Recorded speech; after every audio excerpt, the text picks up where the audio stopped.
لا حول ولا قوة إلا بالله العلي العظيم. أعوذ بالله من الشيطان الرجيم. بسم الله الرحمن الرحيم. الحمد لله رب العالمين. الصلاة والسلام على أشرف الأنبياء والمرسلين محمد وآله الطيبين الطاهرين واللعنة الدائمة على أعدائهم أجمعين من الآن إلى قيام يوم الدين. أما بعد، فقد قال الله تبارك وتعالى في الكتاب المجيد والفرقان الحميد. بسم الله الرحمن الرحيم. إنا أرسلنا عليهم ريحا صرصرا في يوم نحس مستمر. اللہم صلی علی محمد و آل محمد. محترم سامعین، محترم مومنین، اکثر آپ لوگوں نے سنا ہوگا عوام کے اندر کہ آج کا دن بہت برا دن ہے، یا فلاں وقت بہت نحس ہے، اس وقت اس کام کو نہیں کرنا چاہیے، یا مثال کے طور پہ فلاں وقت نکاح نہیں کرنا چاہیے، فلاں وقت سفر نہیں کرنا چاہیے. اسی طریقے سے اس کے برعکس بھی آپ لوگوں نے سنا ہوگا کہ فلاں دن بہت اچھا دن ہے فلاں کام کے لیے، فلاں وقت بہت سعاد ہے، مبارک ہے. تو آج ہم دیکھتے ہیں کہ ایام سعد اور ایام نحس یعنی مبارک دن اور برے دن جو ہیں ان کا مطلب کیا ہے، اور کیا شریعت میں بھی اس چیز کی اجازت ہے یا اس چیز کی اجازت نہیں ہے. تو سب سے پہلے ہم آئیں دیکھتے ہیں کہ ایام سعد اور ایام نحس کا لغوی معنی کیا ہے. تو راغب اصفہانی اپنی کتاب میں یہ لکھتے ہیں کہ نحس نامبارک، برا انجام، بدشگون، یہ سب لفظ سعد کے متضاد ہیں. یعنی لفظ سعد یعنی مبارک دن، اور اس کے متضاد معنی میں جائیں گے تو بدشگون، برا دن، اور یہ سارے نام اس کے ہیں. اس کا اصل معنی افق کا سرخ ہونا ہے کہ جب سورج غروب ہو رہا ہوتا ہے تو آپ دیکھتے ہیں کہ افق جو ہے وہ سرخ ہو جاتا ہے. تو اس کے اصل معنی جو نحس کے ہیں وہ افق کا سرخ ہونا ہے، جیسے دھوئیں کے بغیر آگ کے شعلے یا آگ میں گرم کیا ہوا تانبا کے معنی میں ہے. یعنی جب آگ کے اندر تانبا گرم ہوتا ہے اور اس کا دھواں نہیں نکل رہا ہوتا، صرف تانبا جو ہے وہ لال ہو جاتا ہے، تو اس معنی میں جو ہے وہ نحس کا مطلب ہے. اور علامہ طباطبائی اپنی تفسیر میزان میں یہ کہتے ہیں کہ منحوس ایام ان دنوں کو کہا جاتا ہے جن میں برے حادثات اور سانحوں کے علاوہ کچھ واقع نہیں ہوا اور انسان کے کاموں میں برکت نہیں ہو سکتی. تو یہ جو تھے ایام نحس اور ایام سعد کے جو ہیں وہ معنی تھے، لغوی معنی تھے. اب آ کر ہم یہ دیکھتے ہیں کہ کیا شریعت ہمیں اس بات کی اجازت دیتی ہے کہ ہم ایام میں سعد کو سعد مانیں اور ایام نحس کو نحس مانیں. یعنی کیا ایام اور دنوں کا اس کے اندر کوئی کام ہے کہ اس کی وجہ سے انسان کے جو افعال ہیں وہ نیک ہوں یا افعال جو ہیں وہ برے ہو جائیں، یا انسان فلاں کام میں کامیابی پائے اور فلاں کام میں ناکامی پائے. تو کس حد تک شریعت اس چیز کی ہمیں اجازت دیتی ہے. تو سب سے پہلے جب ہم آتے ہیں تو ہم قرآن مجید کی طرف آتے ہیں اور قرآن مجید میں دیکھتے ہیں کہ کیا قرآن مجید نے نحس اور سعد دنوں کے حساب سے ذکر کیا ہے یا نہیں کیا ہے. تو سب سے پہلی آیت کہ جو میں نے آپ کے سامنے سرنامہ کلام کے طور پہ بھی پیش کی، سورہ فصلت کی آیت نمبر 16. بسم اللہ الرحمن الرحیم. انا ارسلنا علیہم ریحا صرصرا فی یوم نحس مستمر. ہم نے ان کے اوپر تیز و تند آندھی بھیج دی ایک مسلسل نحوست والے منحوس دن میں. تو یہاں پر بھی قرآن کی آیت نے جب عذاب کا ذکر کیا گیا ہے ایک خاص قوم کے اوپر، تو اس چیز کا ذکر کیا کہ ہم نے منحوس دن میں اس کے اوپر عذاب کو بھیجا. اسی طریقے سے آگے اگر ہم چلیں تو ایک اور جگہ قرآن کے اندر جو ہے وہ یہ ارشاد ہوتا ہے. اس سے اوپر والی جو آیت تھی وہ سورہ قمر کی آیت نمبر 19 تھی. اب سورہ فصلت کی آیت نمبر 16 ہے کہ فَأَرْسَلْنَا عَلَيْهِمْ رِيحًا صَرْصَرًا فِي أَيَّامٍ نَحِسَاتٍ لِنُذِيقَهُمْ عَذَابَ الْخِزْيِ فِي الْحَيَاةِ الدُّنْيَا وَالْعَذَابُ الْآخِرَةِ أَخْزَىٰ وَهُمْ لَا يُنصَرُونَ. ترجمہ کہ تو ہم نے بھی ان کے اوپر تیز و تند آندھی کو ان کی نحوست کے دنوں میں بھیج دیا تاکہ انہیں زندگانی دنیا میں بھی رسوائی کے عذاب کا مزہ چکھائیں، اور آخرت کا عذاب تو زیادہ رسوا کن ہے اور وہاں ان کی کوئی بھی مدد نہیں کی جائے گی. تو اس آیت میں بھی جب اللہ تعالیٰ نے کہا کہ فَأَرْسَلْنَا عَلَيْهِمْ رِيحًا صَرْصَرًا فِي أَيَّامٍ نَحِسَاتٍ، ٹھیک ہے، تو یہاں پر بھی ایام نحسات کا ذکر ہوا اور کہا کہ ہم نے تیز و تند آندھی کو ان کے نحوست کے دنوں میں بھیج دیا۔ تو قرآن کریم کی یہ دو آیتیں ایام نحس کے اوپر دلالت کرتی ہیں۔ اب کس معنی میں دلالت کرتی ہیں یہ ایک بحث ہے، لیکن قرآن میں اس کا ذکر موجود ہے۔ اسی طریقے سے اگر ہم مبارک اور سعاد اور اچھے دن یا رات کی بات کریں تو اس کے اوپر بھی ایک آیت ہے کہ جو آیت یہ ارشاد فرماتی ہے کہ بسم اللہ الرحمن الرحیم انا انزلناہ فی لیلۃ مبارکہ، کہ ہم نے اس قرآن کو ایک مبارک رات میں نازل کیا۔ تو یہاں پر بھی رات کو ایک مبارک رات سے جو ہے وہ خدا نے تشبیہ دی اور کہا۔ اب اگر ہم ان قرآنی آیات اور احادیث کو تقسیم کریں کہ جو قرآنی آیات اور احادیث ہمارے پاس موجود ہے ایام سعاد اور ایام نحس کے حوالے سے، تو یہ ساری روایات جو ہے وہ مختلف حصوں میں تقسیم ہوتی ہے۔ کچھ روایات ہیں کہ جو ایام کے سعاد اور نحس ہونے کی وجہ اس دن کے اندر یا اس رات کے اندر ہونے والے واقعات کی وجہ سے ہے، یعنی کوئی رات یا کوئی دن ایسا دن ہے کہ جس کے اندر کوئی برا کام انجام پایا ہے تو شریعت نے اس کو نحس دن سے تعبیر کیا۔ اسی طریقے سے اگر کوئی دن یا رات جس میں کوئی برا کام انجام پایا ہے، عذاب نازل ہوا ہے، تو اس کے شریعت نے ایام نحس سے جو ہے وہ تعبیر کیا۔ تو یعنی اس دن یا رات میں ہونے والے واقعات کی وجہ سے اس کو نحس یا سعاد سے تعبیر کیا جا رہا ہے۔ تو پہلے ان روایات کو ہم پڑھتے ہیں۔ سب سے پہلی روایت کہ جو امیر المومنین علیہ السلام سے منقول ہے اور کتاب المزار الکبیر میں جو ہے، المزار الکبیر میں یہ روایت موجود ہے، تفسیر نور الثقلین میں بھی۔ تفسیر نور الثقلین میں یہ روایت موجود ہے کہ امیر المومنین علیہ السلام سے جب پوچھا گیا بدھ کے بارے میں کہ لوگ کہتے ہیں کہ بدھ کا دن جو ہے وہ بہت زیادہ منحوس دن ہے اور نحوست والا دن ہے، تو آپ اس کے بارے میں کیا فرماتے ہیں؟ تو امیر المومنین علیہ السلام نے ارشاد فرمایا، امام علیہ السلام نے فرمایا اس سے مراد مہینے کا آخری بدھ ہے جس میں بہت سے واقعات رونما ہوئے۔ اسی روز قابیل نے اپنے بھائی حابیل کو قتل کیا اور اسی روز بدھ میں خداوند عالم نے قوم عاد پر تیز آندھی کے ذریعے عذاب نازل کیا۔ جو آیت میں نے آپ کے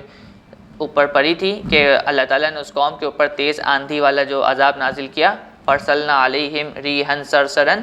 تو اسی کے بارے میں امام علی کہہ رہے ہیں کہ وہ کون سا بدھ تھا؟ وہ مہینے کا آخری بدھ تھا۔ تو اس لیے اس کو بدھ کو ایام نحس کہا گیا کیونکہ اس کے اندر جو ہے وہ خدا نے ایک قوم پر عذاب نازل کیا تھا۔ یہ تفسیر نور ثقلین کی روایت تھی۔ اسی طریقے سے ہر مہینے کی 3 تاریخ کو بھی نحس قرار دیا جاتا ہے کیونکہ روایات میں موجود ہے کہ اسی روز جناب آدم اور حوا علیہم السلام کو جنت سے نکالا گیا اور اسی دن جو ہے ان کے بدن سے جنتی لباس کو اتارا گیا۔ یہ روایت المزار الکبیر کے اندر موجود ہے۔ اسی طریقے سے بعض دوسری روایت ہیں کہ جو ایام کے سعاد اور مبارک ہونے پر دلالت کرتی ہیں اور اس کی وجہ بھی یہی ہے کہ اس دن کوئی نہ کوئی اچھا واقعہ رونما ہوا۔ مثال کے طور پہ ہر ماہ کی پہلی تاریخ مبارک ہے کیونکہ اس میں جناب آدم علیہ السلام پیدا ہوئے۔ اسی طرح ہر ماہ کی 24 تاریخ کو نیک شمار کیا گیا ہے کیونکہ خداوند عالم نے اس تاریخ میں جناب موسیٰ علیہ السلام کو دریا میں رستہ بنا کر دیا۔ یا ہر مہینے کی 7 تاریخ کو نیک مانتے ہیں کیونکہ اس تاریخ میں جناب نوح علیہ السلام کی کشتی پر سوار ہوئے اور غرق ہونے سے نجات پائی۔ اور اسی طریقے سے نوروز کے سلسلے میں جو ہمارے پاس ایک روایت موجود ہے کہ امام صادق علیہ السلام ارشاد فرماتے ہیں کہ آپ علیہ السلام نے فرمایا یہ ایک مبارک روز ہے جس میں جناب نوح علیہ السلام کی کشتی جودی نامی پہاڑی پر رکی، جناب جبرائیل پیغمبر اکرم صلی اللہ علیہ وآلہ وسلم پر نازل ہوئے اور اسی روز حضرت علی علیہ السلام نے دوش پیغمبر اکرم صلی اللہ علیہ وآلہ وسلم پر سوار ہو کر خانہ کعبہ سے بتوں کو توڑا اور واقعہ غدیر خم بھی اسی نوروز کے دن واقع ہوا۔ تو آپ نے دیکھا کہ جس طریقے سے برے واقعات کے دنوں کی نسبت اس دن میں ہونے والے برے واقعات کی وجہ سے تھی، اسی طریقے سے سعاد اور مبارک دن کی جو نسبت ہے وہ اس دن میں ہونے والے واقعات کی طرف شریعت نے دی۔ تو یہ ایک وجہ ہے کہ جس کی وجہ سے دنوں کو اور راتوں کو سعاد اور نحس کہا جاتا ہے۔ اسی طریقے سے اور بھی بہت سارے الفاظ ہمارے پاس روایات میں وارد ہوئے ہیں جو اچھے واقعات اور بعض ناگوار واقعات کی بنا پر تاریخوں کو سعاد و نحس قرار دیتے ہیں، خصوصاً عاشور کے دن کا واقعہ، کہ عاشور کے دن کے اوپر فقہا یہ فتویٰ بھی دیتے ہیں اور احادیث بھی ہمارے پاس موجود ہیں کہ عاشور کے دن انسان کو تحصیل رزق نہیں کرنا چاہیے اور اس دن کو کسی بھی قسم کی اپنی اچھی مناسبت سے نہیں منانا چاہیے۔ اس کی وجہ کیا ہے کہ عاشور کے دن کو بنی امیہ نے خوشی کے طور پہ بنایا اور اس دن روزہ رکھا، اسی وجہ سے اس دن روزہ رکھنا بھی جائز نہیں ہے۔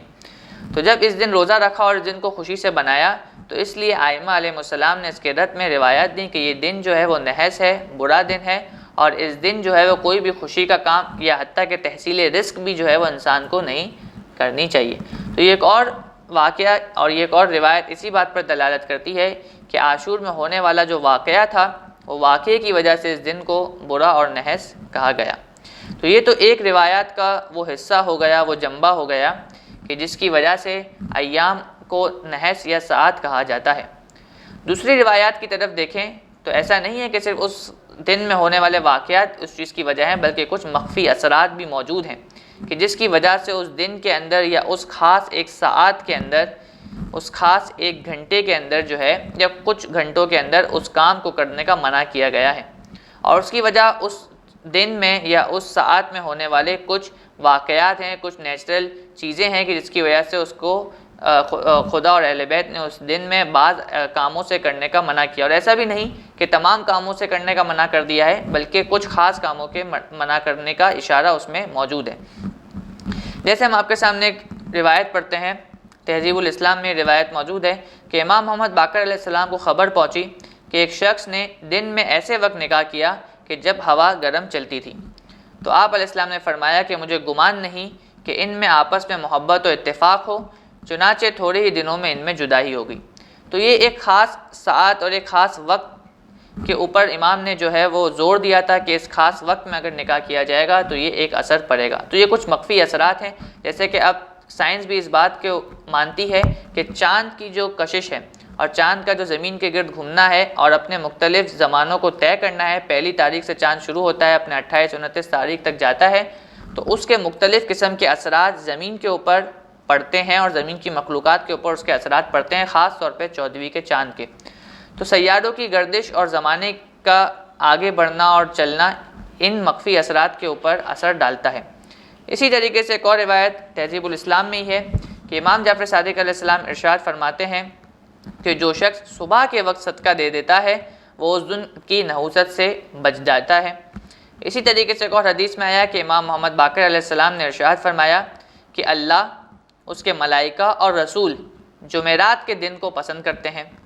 تو یعنی جمعرات کے دن میں کوئی ایک ایسی خاصیت ہے کہ جس کی وجہ سے اس دن کو پسند کیا جاتا ہے۔ یہ روایت بھی وسائل الشیعہ میں موجود ہے۔ یہ چند احادیث جس کی آپ نے قرات کی، اس کے علاوہ بھی بہت ساری احادیث وسائل الشیعہ، بحار الانوار، تہذیب الاسلام میں موجود ہے کہ جو ایام کے نحس اور ساعت ہونے کی وجہ کچھ مخفی اثرات کو بتاتی ہے، اور خاص طور پہ قمر در عقرب، کہ قمر در عقرب جو ایک خاص اصطلاح ہے کہ جب چاند جو ہے وہ اپنی ایک خاص منزل کی طرف ہوتا ہے، ایک خاص سیارے کے پاس ہوتا ہے، جس کو عقرب کہا جاتا ہے، علم نجوم کے حساب سے یہ ایک اصطلاح ہے، تو جو اس کی ایک منزل ہوتی ہے وہاں پر جب چاند موجود ہوتا ہے تو اس کو قمر در عقرب کہا جاتا ہے، کیونکہ چاند زمین کے گرد روٹیٹ کرتا ہے، تو جب یہ روٹیٹ کرتے وقت ایک خاص جگہ پر پہنچتا ہے تو کہا جاتا ہے یہ قمر در عقرب ہے، یعنی قمر جو ہے وہ عقرب کے اندر موجود ہے۔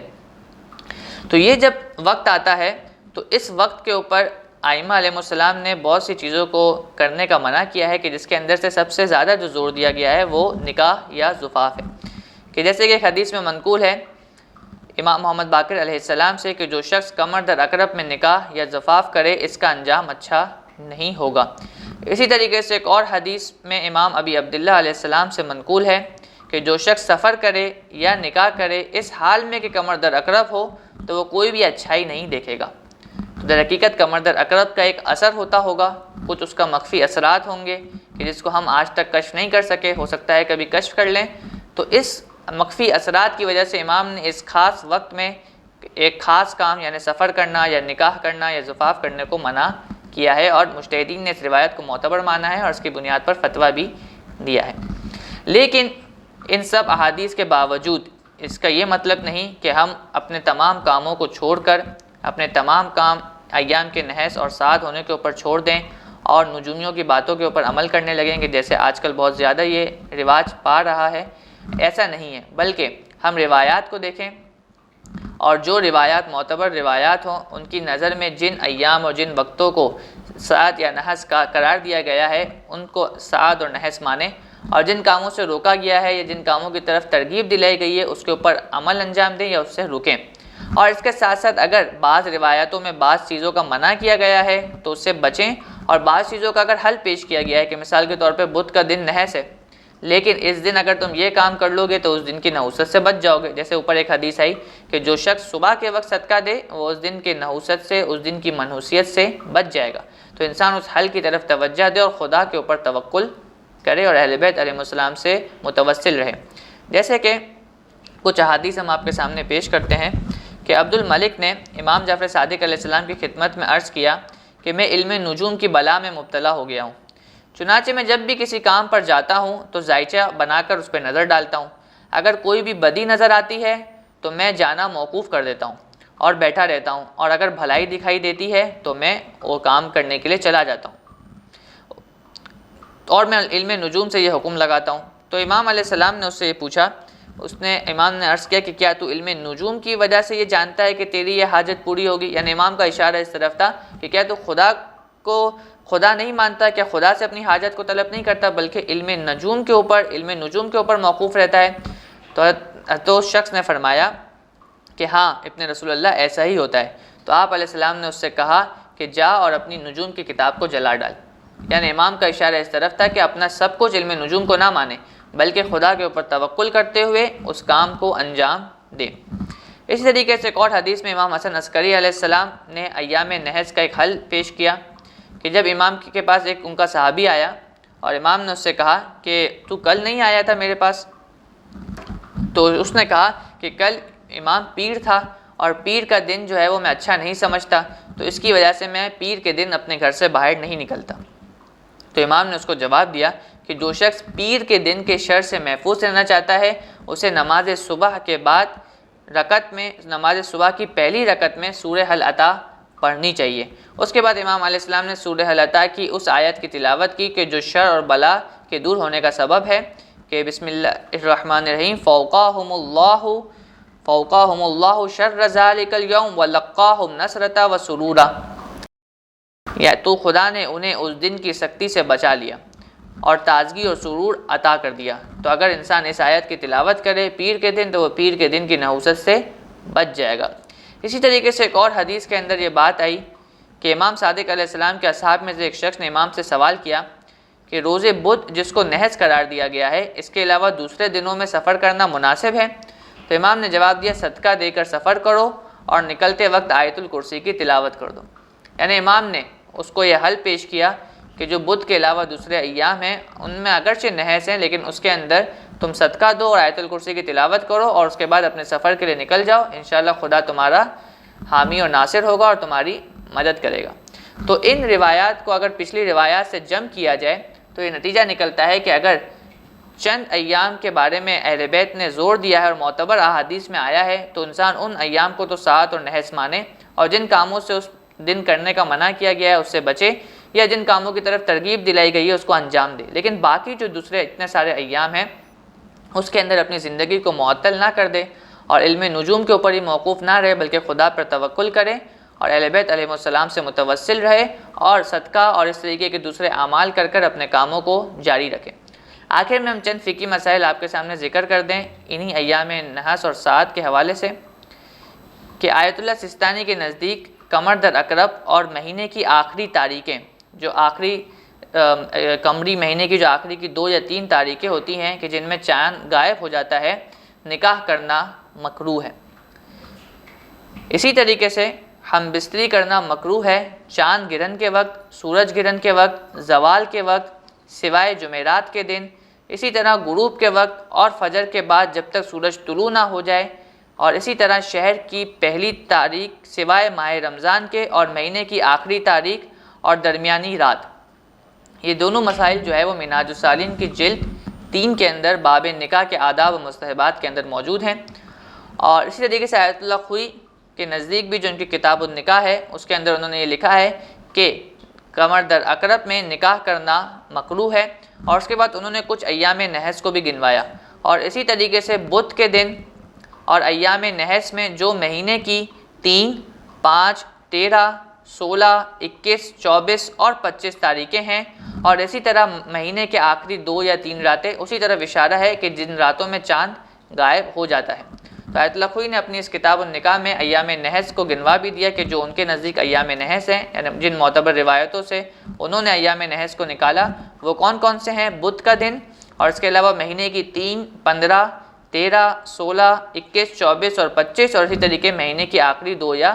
3 راتیں۔